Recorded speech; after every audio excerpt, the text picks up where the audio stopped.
Have you ever dared to take a single step inside a place not owned by its walls, but by its legends? And what if that step was the beginning of a never-ending chain of curses? Welcome to Horror Dark World. Today, we do not stand before a mere architectural structure. We stand before the Baron Empain Palace. The palace said to be inhabited by the devil himself. I have heard horrifying tales from friends living nearby. Stories of strange rituals held behind its fences and incomprehensible voices piercing the silence of the night. My fatal curiosity drove me to visit it one day, and there, the unexpected happened.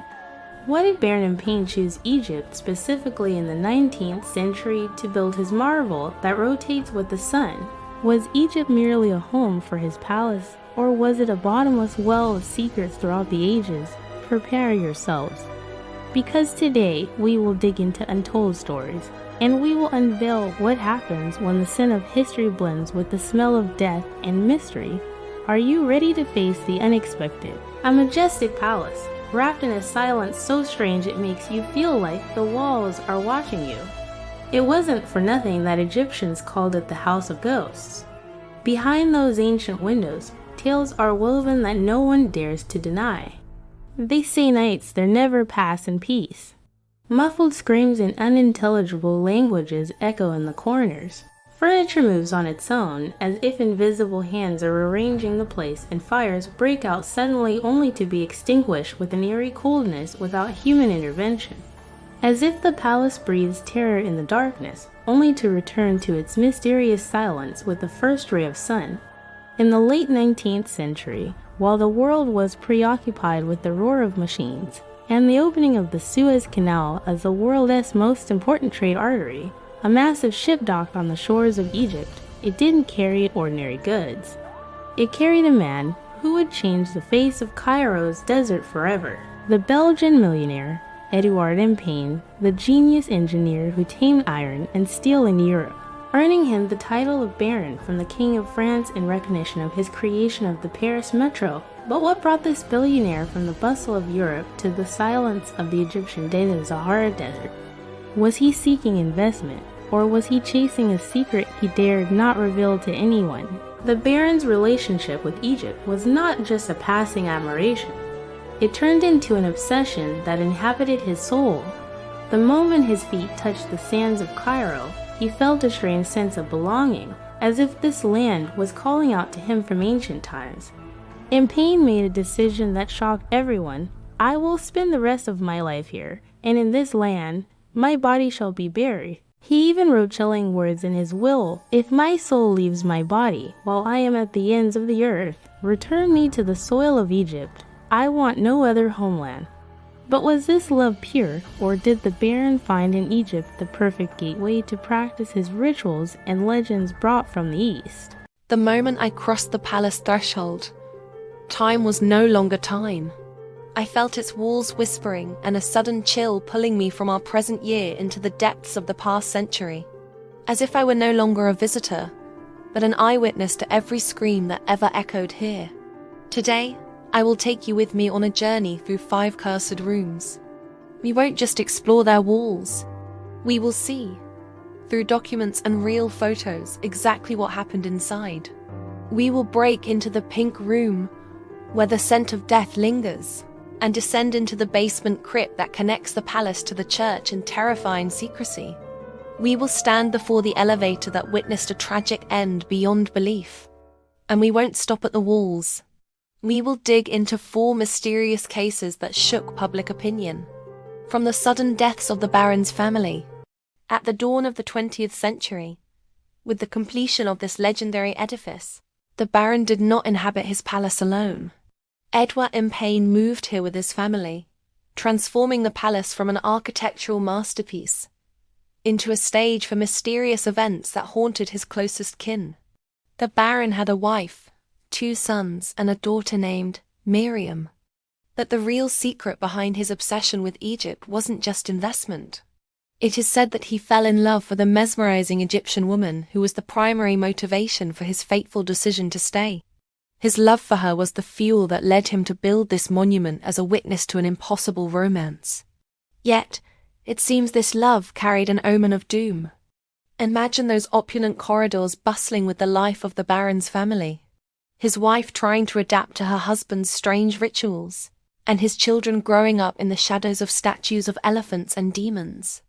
Despite all the overwhelming love the Baron showered upon his wife and family, and despite the luxury they lived in, there was a red line that none of them were allowed to cross, a strict law forbidding any contact or approach to the secret crypt. That mysterious passage begins at the Pink Room and extends deep underground for a full kilometer, ending at the ancient Basilica Church, a miniature replica of the famous Notre Dame Cathedral. But the Baron's tunnel was no ordinary passage. It was a network of long, complex corridors. The first leads to the Egyptian presidential palace. The second ends at the hotel bearing his name, the Baron Hotel. While the third and most controversial is the tunnel connecting the palace to the church that also bears his name. The Basilica Church has long raised questions that remain unanswered to this day. Why did the Baron insist on creating this secret passage between his bedchamber and a place of worship? What was the great secret that drove him to forbid his closest family from entering it? And why was his final wish to be buried in this specific church? Legends whispered in hushed tones suggest the Baron forbade his family from this crypt because it was dedicated to mysterious rituals and secret seances to summon spirits far from human eyes. Over the years, stories began to emerge of shadows and ghosts seen moving in the darkness of the tunnel, and endless rumors filled the horizon. But I, after all I have learned, firmly believe that opening this crypt was not just opening an underground passage. It was opening the gates of hell that consumed everyone in the palace. Baron Empain lived in his majestic palace, but these walls were destined for a gruesome incident that shook the very foundations of the place, and ended the era of happiness forever. The accounts vary, but the result was one: death. It was said the Baroness's body was brutally crushed inside the small service elevator, while another version claims she fell from the highest balcony of the tower to meet her end on the cold marble. In both cases, the death was not natural. There were strong whispers confirming that what happened was not a mere accident, but a crime orchestrated by a perpetrator hiding in the shadows of the palace. With the departure of his beloved, something unexpected happened. The palace gears stopped turning.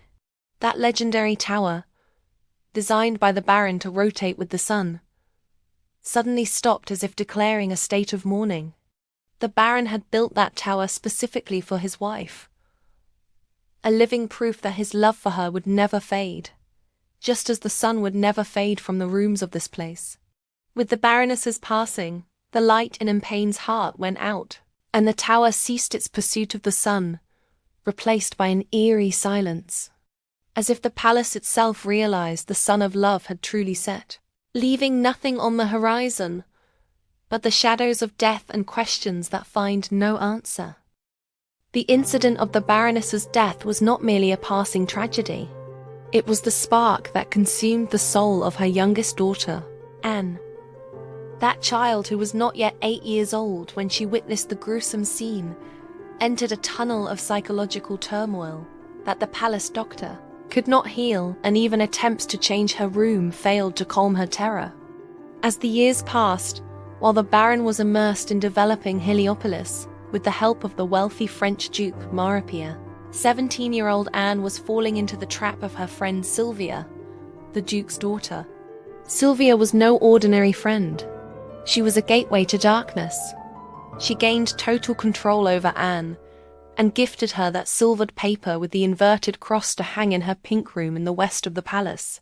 From here, the terrifying transformation began.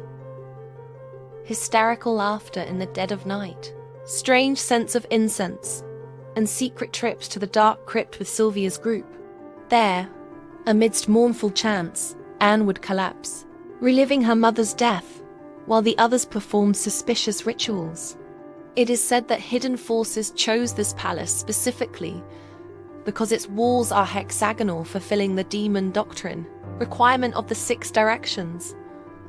a defiance of the four directions represented by traditional religious symbols, as the envoy of darkness refuses to appear in a place that does not match this configuration. As for the mirror room, it was a mystery in itself. The Baron forbade entry, yet Anne would sneak into it whenever her father was angry, emerging perfectly calm as if she had been speaking to someone inside. Palace legends assert that anyone locked inside this room, surrounded by mirrors on every side, could lose their mind entirely. During my visit, security prevented entry to it, raising my suspicions that the authorities are hiding a secret that recently occurred within those walls. But the rumors do not stop there. Some say the Baron himself was the one who threw the architect Marcel from the top of the palace to bury the secret of the true design with him, a crime many believe brought the eternal curse upon the place. The bloodshed did not stop. It extended to consume 6 maids, one after the other, most notably Madame Marie, the head of the palace staff, whose body was found jammed in the service elevator, with her head severed from her body in a horrifying scene. Curiously, Anne would attempt to take her own life after every incident, as if a blood bond tied her to those spirits. From this emerged the Blood Room, the place that used to host the maids, where those interested in the palace swear that mournful hymns emanate every night, specifically in the month of March each year, the same month that witnessed Anne's tragic end at the age of 19. Disasters followed. The Baron's brother met his death inside the crypt, and his sister committed suicide from the top of the tower. As for the Baron himself, he lived a miserable life, haunted by epileptic seizures that left his body lifeless on the ground. He would remain lying there, with no servant daring to approach him except for his loyal dog, until the sun rose upon him. In the end, the Baron departed for Austria with a frail body and a broken mind, leaving behind a deserted palace inhabited by ghosts forever. Over the past 30 years, the palace has turned into a magnet for adventurers and thrill seekers. Some even dared to hold barbecue parties atop that tower, which once rotated with the sun. This has bestowed upon the palace's legacy, unlike any other building in Cairo, an endless aura of mystery. This explains why the palace has topped the interests of authors, leading to publications recounting the story of the Ghost Palace, owned by Baron Empain. The real spark began in 1982, when a sudden fire broke out in the room located in the palace's main tower. Columns of smoke rose to cover the sky, but the shock came when the fire extinguished itself completely, without any human intervention or firefighting. This mysterious incident was followed by chilling testimonies from the palace's neighbors, who confirmed hearing hymns in a strange foreign language emanating on certain days in March. The same time, Baroness' daughter, Anne, met her end.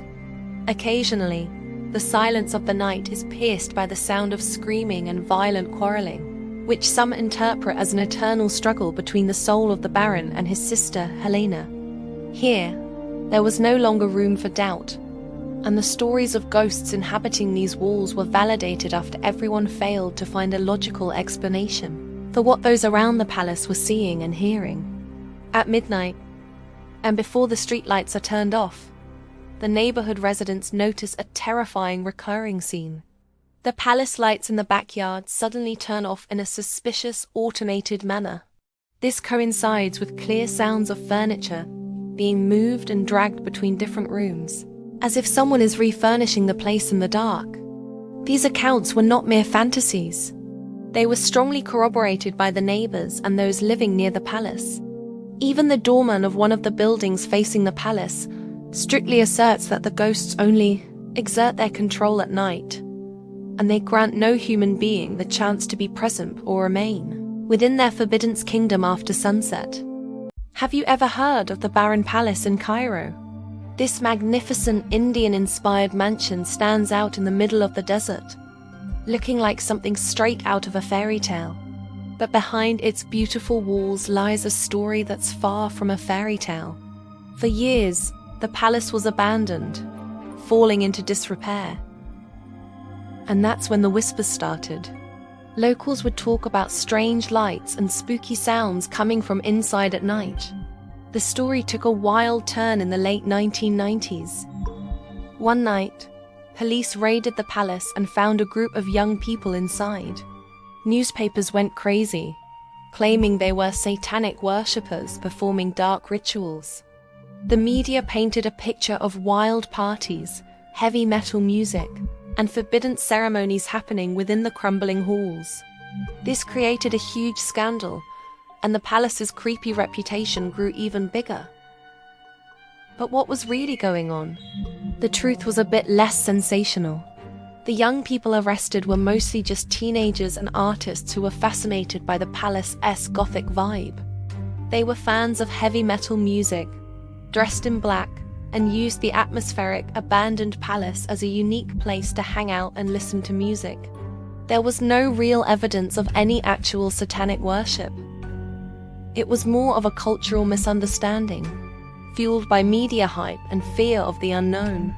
After the incident, the palace was sealed off for years. But thankfully, this story has a happy ending.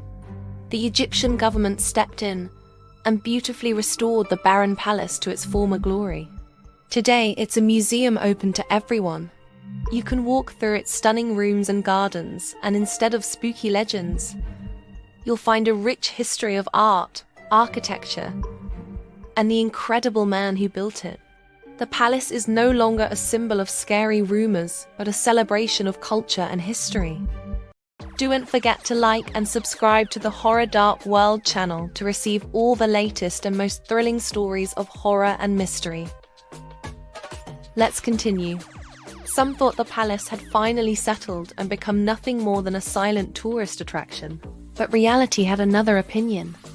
On April 26th, a loud artistic concert at the historic Barron Palace turned into a true tragedy when a massive iron lighting stand suddenly collapsed onto the audience during a performance by a famous star. This sudden accident resulted in the injury of 19 people, with injuries ranging from minor to severe, and 8 of them were rushed to hospitals in critical condition. Social media users circulated chilling photos and videos documenting that ominous moment when the iron stand fell amidst the crowd, spreading a state of panic and terror among the attendees who fled from death in every direction. And here, the questions rear their heads once again amidst the ruins of the concert. Did the Baron have a hand in this? Or was it Sylvia's mistake? Or has the devil returned to weave his threads around the palace? How long will curses continue to haunt this great palace? How long will legends continue to haunt the neighbors' sleep and spark the curiosity of visitors, the inquisitive, and adventurers from all over the world? When will the palace find peace, allowing the spirits dwelling within to rest and tranquility to prevail, just like the very first day the family of Baron Empain entered it?